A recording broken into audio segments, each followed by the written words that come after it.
the presence of God is in this place. I can feel its mighty power and its grace. I can hear the brush of angels' wings. I see glory on each face.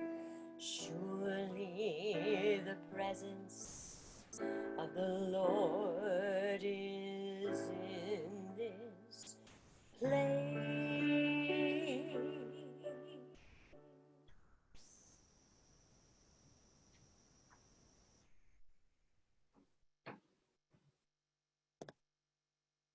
Good morning, everyone.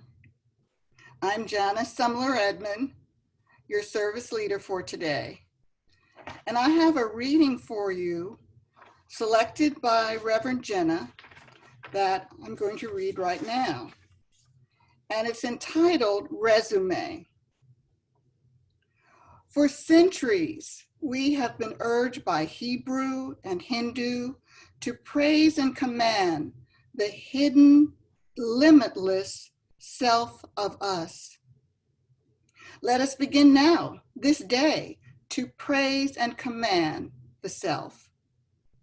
O wonderful me, O strong and unspoilable me, influential me, enchanting and immortal wisdom. And the self answers, I am all that and more.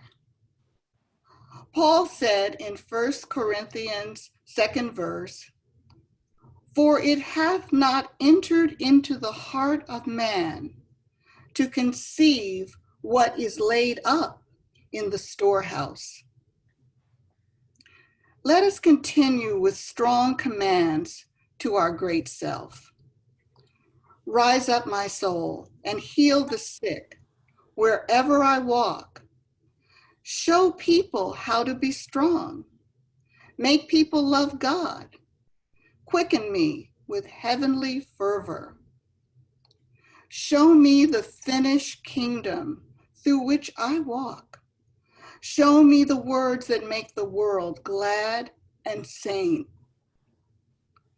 The soul or the free spirit answers, I can do all that and more.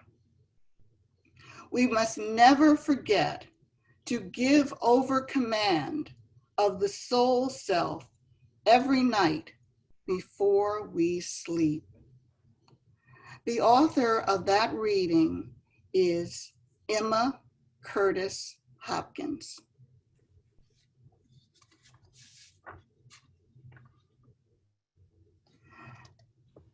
Now, if you, and we'll see it on the screen in just a minute, if you will join me in saying today's affirmation. Here we are. I live in mindful intention, fully present to joy of this moment, to the joy of this moment. Let me say that again. I live in mindful intention, fully present to the joy of this moment. And now we will hear from today's speaker, Rev Gena.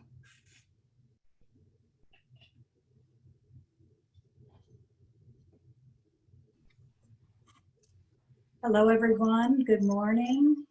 So happy to be here with you. The theme for Centers for Spiritual Living for today is mindful intention. Do you know this saying, the road to hell is paved with good intentions? You know that saying? I guess it must mean that people have goals that they want to meet, but don't follow through on them. Or you might go through hell trying to make yourself do what you intended to do. But hell is a state of mind, right? Although Texas in August comes kind of close. One problem is we think of intention as something in the future. But the root of intention is from the Latin, which means to turn one's attention. Mindful attention is turning one's attention to the present, not the future or the past. Because if we're in the future, we're usually anxious. If we're in the past, we're usually in regret. There's a saying, there's no time like the present. And that's literally true because there is no time other than the present. Mindful intention is a way of being, not something to be accomplished. Giving attention to what's around you, really seeing the flower, the tree, the sun, or the person in front of you. Goals say, I'll be there then. But as Ram Dass said, be here now. A woman says, I will be in the moment. I will live in the moment, unless the moment is unpleasant. And then I will have a cookie. A meditation student asks his teacher how long it will take him to reach enlightenment if he practices diligently. 10 years, says the teacher. Well, what about if I work really hard and double my effort? 20 years, says the teacher. It's not about effort or working hard or accomplishment. Perhaps the road to heaven is paved with mindful intention. Ernest Holmes, in his wonderful book, This Thing Called You, said, when the time comes that nothing goes out from you other than that which you would have returned to you, you will have reached your heaven. That is, again, not a geographical place, but a place of peace and of calm. Have you seen the Calm ads, the ads for the Calm app? It's like a waterfall and greenery. It says, do nothing for 15 seconds. Well, we're going to take a mindful, calm break. We're going to do mindful intention for 15 seconds. And I want you to just be aware of the sounds around you.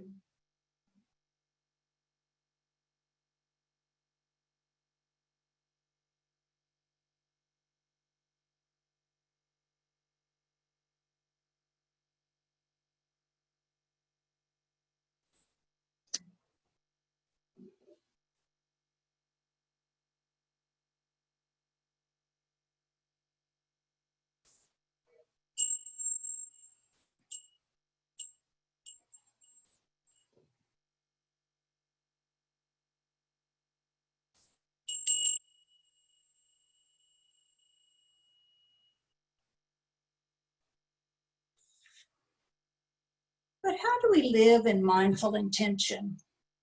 How can we remember to be mindful? We might associate with something that we do, like eating. We might take a mindful break instead of a coffee break. We might go every hour on the hour.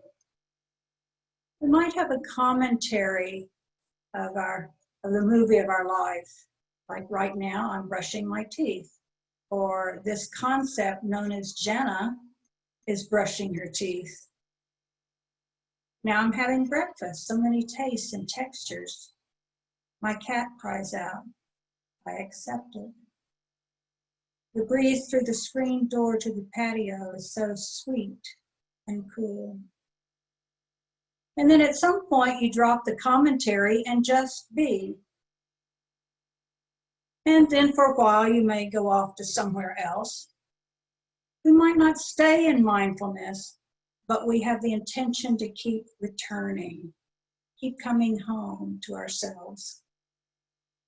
Training the mind is kind of like training a puppy, right? Keep coming back to the mat, or learn, stay, sit. At a Buddhist center I attended in Los Angeles, meditation was talked about as a speed bump. It makes us slow down. Mindfulness throughout your day is a speed bump to slow down so you don't go barging through life like a crazy zombie movie. In London, I don't know if any of you have ever been to it, the Underground, the Tube. It was built in 1863. It's the oldest public transportation system in the world. I remember on it, and some of the stairs were quite old and rickety and made of wood. Well, in 1968, a recorded voice was installed to warn travelers to watch out for the space between the platform and the train, instructing people to mind the gap each time a train stopped. And it has been kind of identified with the Brits themselves. So what is the London Underground's way of teaching you to become aware of the silence in your mind? Mind the gap, the space between thoughts, between feelings, between actions. You know, we say mindful, it should really be mind empty, because we are approaching that silence, that gap. Viktor Frankl, who some of you know was a survivor of Nazi camp, said in his book, Man's Search for Meaning, between stimulus and response, there is a space. In that space, our power to choose is our power to choose our response. Between stimulus and response, there is a space. And in that space is our power to choose our response. There's evidence that being mindful increases our ability to choose wisely. When we're mindful, we bring curiosity and openness to the present moment. We're not sleepwalking. We're aware of what's going on both inside us and around us. You can choose not to react automatically to an event, to a thought, emotion, but rather observe and choose if and how to respond. I know I'm still working on that. And if we screw up and are mindless, believe me, there will always be another chance, another opportunity to practice mindfulness. Isn't that a powerful reading by Emma Curtis Hopkins? Wonderful me, unspoilable me, enchanting and immortal wisdom. I first heard that at a workshop at a seminar almost 20 years ago, and it had such an impact on me. And, you know, that would be a mindful morning practice to say those words, wonderful me. And you can go on with whatever else you want to say, beautiful me, prosperous me.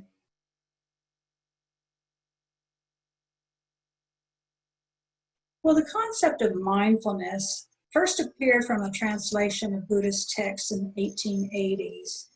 Mindfulness, the word mindfulness was an approximate translation of the Buddhist concept of sati. Buddhists consider sati the first of 7 factors of enlightenment. It means, approximately, memory of the present. Isn't that rather a mind-bending concept? It's like we're in the future looking back at the past, which is in the present, because it is in our present that we're creating the future.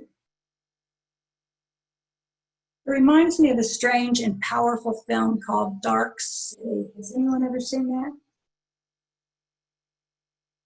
It's kind of a German expressionistic, Nosferatu, Cabinet of Dr. Caligari kind of film.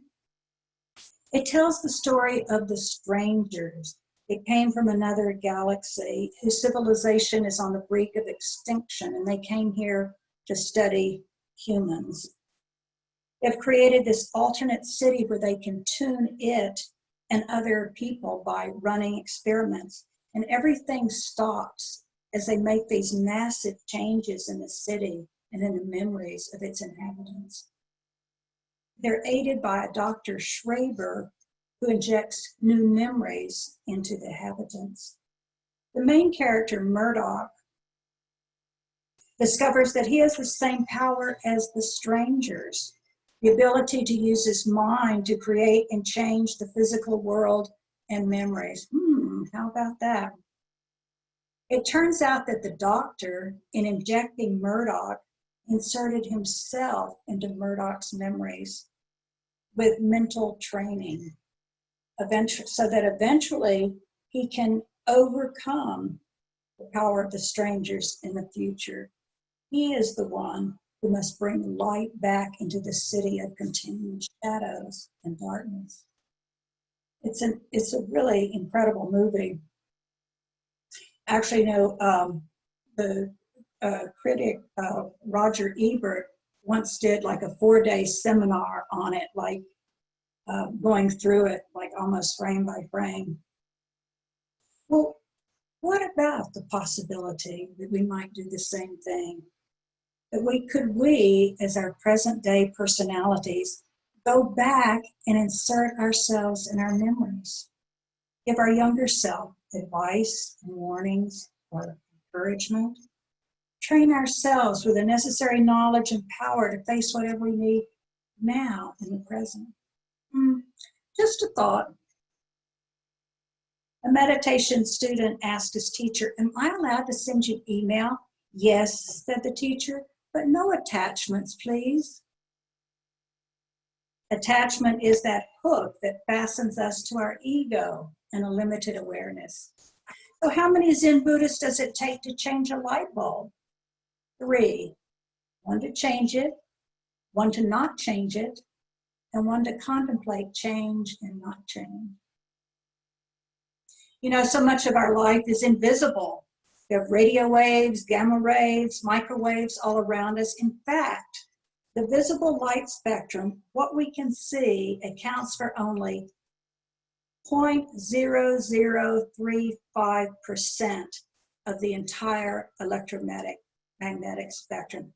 I'm not a math whiz, but I think that's pretty small. There's also so much invisible spiritually, as in the saying, faith is the substance of things hoped for, the evidence of things not seen. Reverend Edward Villion, the spiritual leader of Centers for Spiritual Living, says, "The power of intention is a demonstration of your faith in the invisible substance of life." And our spiritual work is to bring forth into visibility from this invisible substance. Bring forth our demonstration, bring forth our manifestation from this invisible substance where it already exists. Let's try our Calm app again. Go into mindful intention for 30 seconds, and this time you're just being aware of your breath. Don't change anything, just be aware. And because the breath is one way to anchor in the present.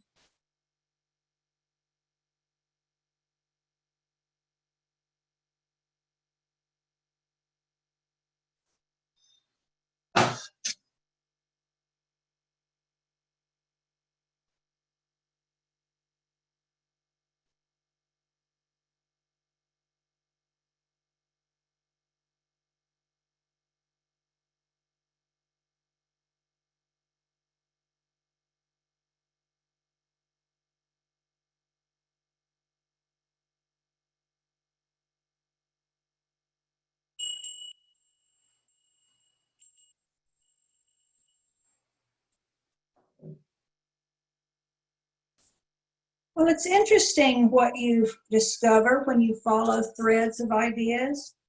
For example, I discovered that Jerry Seinfeld has been practicing TM, Transcendental Meditation, for 41 years.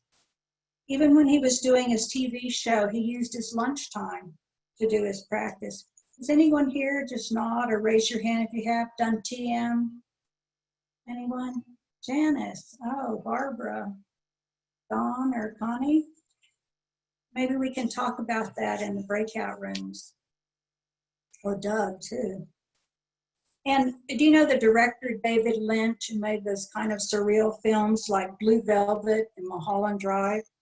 He has also practiced TM for 4 decades, and he has established the David Lynch Foundation that promotes TM in schools to help reduce stress and improve health and performance. It's called Quiet Time, and students have 2 15-minute periods of TM each day to calm down and balance their lives. It has been very successful. For one thing, it has reduced teacher burnout, greater happiness, focus, self-confidence, 86% reduction in suspensions over 2 years, 65% decrease in violent conflict over 2 years. What a great thing, huh? Well, I'm going to end with this, talking about an article that was in the New York Times called The Muddled Meaning of Mindfulness. And it sort of talks about how mindfulness has become a bit of a buzzword and kind of a marketing technique. So we have mindful work, the mindful way through depression, mindful birthing, mindful movement, the mindful child, the mindful teen, mindful eating, and even mindful mints. And they say with so many goods and services for sale, it can be easy to forget that mindfulness is a quality of being, not a piece of merchandise. And I love this summation at the end. Mindfulness is just one aspect of a lifelong journey to becoming more accepting, less judgmental, and kinder to oneself and others. Amen to that. So let's return to our mindfulness practice for 1 minute. And I'd just like you to consider what's going on in your body, what's going on in your mind. So let's go to mindfulness for 1 moment, 1 minute.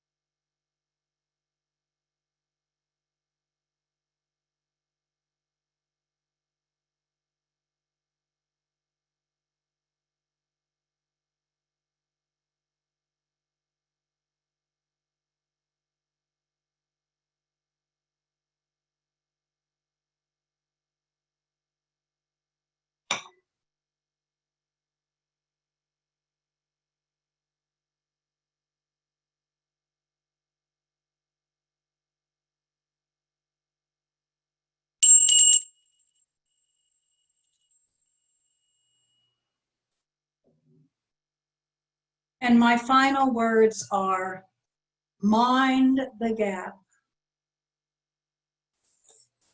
So let's go into prayer now, knowing that we are one with an infinite power and presence. We're one with all the power there is. We're one with infinite creativity, infinite knowledge, infinite goodness. This is who we truly are. I fully know and accept that that is who I am. That is my true self, as I know that is true for each and every person today. So I know that today we have come here together for a sacred and profound purpose, to acknowledge this divinity in ourselves and each other. How good is that? I know that we are whole, complete, and perfect. I know that every part of this service is perfect and uplifting. I know that the divine is right where we are. I claim that we are in mindful meditation today, that we set mindful intention to do that. How good it is to know this, how good it is to come together and know this truth for ourselves and each other. And so I release these words into the law, knowing that it is done as I have said. Together we can say, and so it is.